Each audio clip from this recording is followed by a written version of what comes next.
오늘 우리가 함께 아주 깊이 들여다볼 말씀은 시편 137편입니다. 성경에 나오는 노래 중에 아마 가장 가슴 아프고 또 가장 솔직한 노래가 아닐까 싶은데요. 이 노래는요, 위대한 왕 다윗이 지은 게 아닙니다. 나라가 망하고 모든 걸 잃어버린 채 저 멀리 바벨론이라는 낯선 땅에 포로로 끌려간 한 이름 모를 노예의 심장에서 터져나온 노래, 바로 탄식시입니다. 이 탄식시라는 건요, 하나님 앞에서 내 고통, 내 분노, 심지어는 의심까지도 그냥 그대로 다 쏟아내는 정말 정직한 기도의 한 형태거든요. 자, 지금부터 이 시인의 절망적인 울부짖음을 따라가면서 이 깊은 슬픔이 어떻게 목숨을 건 맹세가 되고 또 마침내 그 모든 절망을 뛰어넘는 하나님의 놀라운 약속과 희망으로 이어지는지 그 여정을 함께 떠나보겠습니다. 시편은 딱 이 한 구절만으로 우리를 그 고통의 현장, 그 한가운데로 데려다 놓습니다. 포로로 잡혀온 히브리인들이 강배에 그냥 힘없이 주저앉아 있어요. 그리고 울고 있습니다. 뭘 생각하면서 울었을까요? 바로 시온입니다. 여러분, 여기서 시온은 그냥 예루살렘이라는 도시 이름 그 이상이에요. 그 사람들한테 시온은 하나님의 임재가 머무는 성전 그 자체였고, 수백 년 동안 이어진 다윗 왕조의 약속이었고요. 세상의 중심이자 자기 자신의 정체성이었습니다. 그런데 이제 그 모든 게 다 무너져 버린 거죠. 잃어버린 고향, 불타버린 성전, 그리고 무엇보다 하나님의 통치가 마치 떠나가 버린 것 같은 그 끔찍한 현실을 떠올리면서 지금 깊은 슬픔의 눈물을 뚝뚝 흘리고 있는 겁니다. 우리는 오늘 이 5단계를 따라서 시편 137편을 쭉 따라가 보려고 합니다. 먼저 이들의 눈물이 흐르던 강변이 대체 어떤 곳이었는지 그 진짜 의미를 살펴볼 거고요. 또 거기서 그들의 영혼을 후벼 팠던 모욕적인 요구가 무엇이었는지 들여다볼 겁니다. 그리고 그에 맞선 시인의 굳은 맹세, 또 그 맹세 안에 담겨있던 뼈아픈 후회와 회개, 그리고 마침내 잿더미 같은 절망 속에서 발견한 하나님의 신실하신 약속까지 한 걸음 한 걸음 따라가 보겠습니다. 자, 그럼 첫 번째 이야기부터 시작해 볼까요? 이들이 울고 있었던 바벨론의 강변은 과연 어떤 곳이었을까요? 우리가 보통 상상하는 그런 평화롭고 낭만적인 강가가 절대 아니었습니다. 당시 바벨론은요, 고대 세계의 경이라고 불릴 만큼 정말 화려하고 웅장한 도시였거든요. 이 사람들은 유프라테스 강물을 도시 구석구석으로 끌어들이려고 거대한 운하, 그러니까 인공수로를 건설했는데, 바로 이 엄청난 토목 공사에 히브리 노예들의 강제 도역이 동원됐던 겁니다. 원어의 의미를 좀 더 깊이 들여다보면 이 장면이 훨씬 더 비극적으로 다가옵니다. 여기서 강변이라고 번역된 말은요, 자연적으로 흐르는 강이 아니라 인공적으로 만든 개울을 의미해요. 그러니까 그들이 주저앉아서 울던 그곳은 바로 자기들의 피와 땀으로 만든 고통의 현장이었고, 동시에 자기를 억압하는 이 제국의 부와 번영을 상징하는 장소였던 거죠. 그곳은 결코 쉬는 것이 아니었습니다. 끝없는 노동과 슬픔이 그대로 서려 있는 곳이었어요. 이들의 슬픔은 나라를 잃었던 우리 민족의 한과도 참 많이 닮아 있습니다. 일제강점기 시절에 수많은 분들이 고향을 그리워하면서 노래를 지어 불렀던 것처럼 시편 기자도 시온을 기억하며 울었다고 말하잖아요. 시대와 장소는 다르지만 점령군의 발 아래에서 억압받으면서 잃어버린 조국을 그리워하는 그 마음, 그 고통만큼은 우리가 누구보다 깊이 공감할 수 있는 그런 감정일 겁니다. 그런데 이런 고통의 현장에서 이들은 육체적인 노동보다 더 잔인하고 모욕적인 요구를 받게 됩니다. 그건 바로 그들의 신앙과 영혼을 조롱하는 요구였죠. 자, 그럼 이 시를 쓴 사람은 대체 누구였을까요? 우리가 2절과 3절에서 아주 결정적인 단서를 찾을 수가 있어요. 바로 수금이라는 악기입니다. 수금, 그러니까 하프는요, 예루살렘 성전에서 하나님을 예배할 때 쓰이던 아주 거룩한 악기였거든요. 그리고 포로 감독관들은 정확히 그에게 시온의 노예를 불러보라고 요구합니다. 이걸 보면 이 시편 기자는 바벨론으로 끌려오기 전에 성전에서 수금을 연주하면서 하나님의 임재를 찬양했던 레위인, 즉 성전 음악가였을 가능성이 아주 높다는 걸 알 수 있죠. 여기서 우리는 두 세계관이 정말 극명하게 충돌하는 걸 봅니다. 바벨론 감독관들한테 시온의 노래는 그냥 이국적인 노예들이 부르는 노래, 자기들 술자리 흥을 돋울 구경거리, 딱 그 정도였을 거예요. 어쩌면 야, 너희 신은 우리 신한테 졌잖아, 어디 패배자의 노래나 한번 불러봐라 하는 식의 조롱이었겠죠. 하지만 이 레위인에게 그 노래는 단순한 음악이 아니었습니다. 그건 하나님께 드리는 거룩한 예배였고 자기 삶의 이유이자 정체성 그 자체였어요.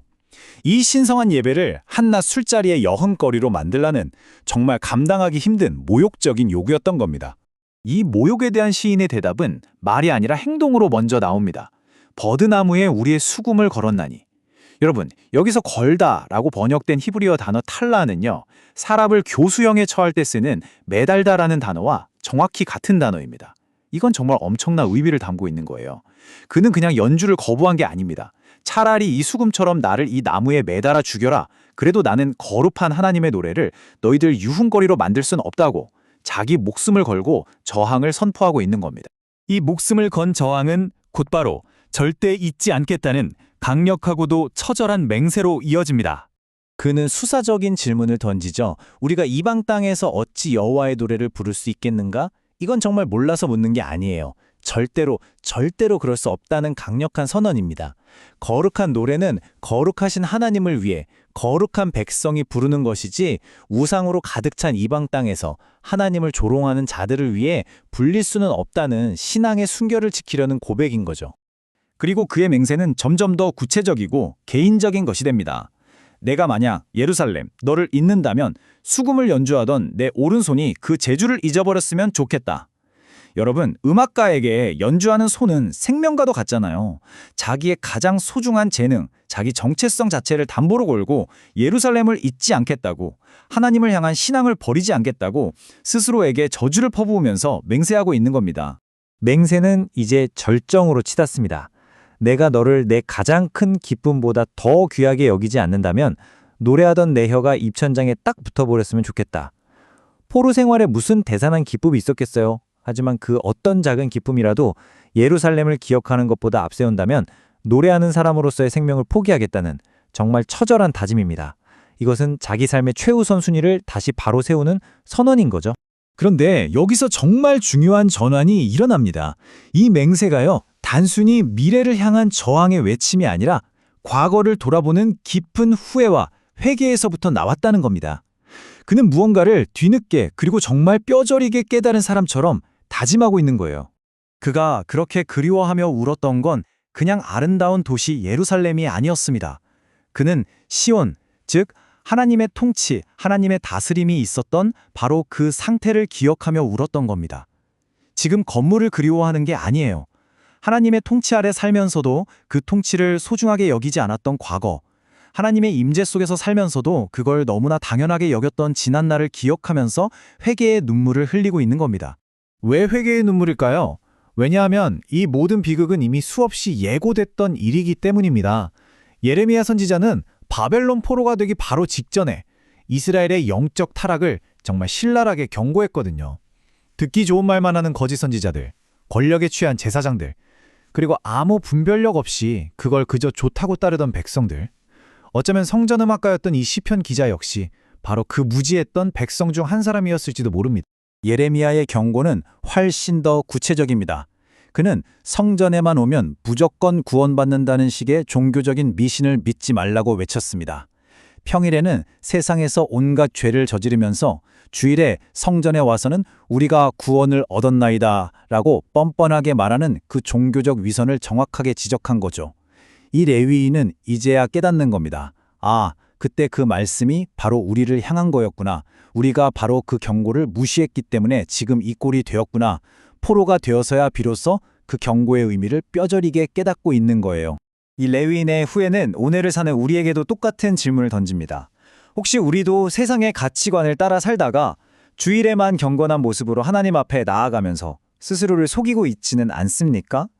하나님의 말씀을 내 삶을 비추는 거울로 삼기보다 그냥 듣기 좋은 위로나 축복의 메시지로만 소비하고 있지는 않은지, 이 레위인의 눈물을 통해서 우리 자신의 모습을 한번 정직하게 돌아볼 필요가 있습니다. 하지만 시편 기자는 이 깊은 회개와 절망의 자리에서 주저앉아 끝나지 않습니다. 놀랍게도 그는 바로 그 자리에서 잊고 있었던 하나님의 약속을 기억해냅니다. 회개를 통해서 마음이 비워지니까 하나님의 말씀이 다시 들리기 시작한 거죠. 그는 자신들을 심판하셨던 바로 그 예레미야 선지자를 통해서 주셨던 또 다른 말씀을 떠올렸을 겁니다. 하나님은 멸망을 선포하셨지만 동시에 그 고난의 끝, 그러니까 명확한 기간도 함께 말씀하셨다는 사실을요. 그 기간이 바로 70년이었습니다. 이거 정말 엄청난 희망의 메시지입니다. 영원할 것만 같던 이 고통의 끝이 있다는 사실 자체가 그에게는 한 줄기 빛이었을 거예요. 바로 이게 하나님께서 예레미야를 통해 주신 명확한 약속입니다. 70년이라는 시간이 다 차면 하나님께서 친히 그들을 돌보시고 다시 고향으로 돌아오게 하시겠다는 약속. 이 약속을 기억하는 그 순간 포로 생활의 고통은 끝없는 절망이 아니라 끝이 정해진 연단의 시간으로 의미 있는 과정으로 바뀌게 되는 겁니다. 그리고 이 장면은요, 하나님의 거대하고 신실하신 계획이 어떻게 성취되는지를 정말 놀랍게 보여줍니다. 이미 포로 생활이 시작되기 150년도 더 전에 이사야 선지자는 고레스라는 이방 왕의 이름을 정확하게 언급하면서 그가 이스라엘을 해방시킬 거라고 예언했어요. 그리고 포로가 되기 바로 직전에는 예레미야가 70년이라는 기간을 예언했죠. 그리고 역사가 증명합니다. 정확히 70년이 찼을 때 페르시아의 고레스 왕이 바벨론을 무너뜨리고 이스라엘 백성을 고향으로 돌려보냅니다. 수백 년의 시간을 뛰어넘어서 하나님의 약속이 정말 한치의 오차도 없이 정확하게 이루어진 겁니다. 시편 137편은 절망의 노래로 시작했지만 결국 하나님의 신실하신 약속에 대한 믿음으로 우리를 인도합니다. 한 레위인은 고통 속에서 잃어버렸던 과거의 시온을 그리워하며 울었고 세상의 조롱 앞에서 현재의 신앙을 지키겠다고 맹세했으며 과거의 죄를 회개했고 마침내 미래를 향한 하나님의 약속을 붙들었습니다. 오늘 이 이야기는 우리에게 묻습니다. 당신의 삶은 지금 누구의 통치 아래 있습니까? 세상의 요구와 조롱입니까? 아니면 하나님의 신실한 다스림입니까? 이 레위인의 다짐처럼 우리 삶의 가장 큰 기쁨이 언제나 하나님의 통치 아래 머무는 것이 되기를 소망합니다.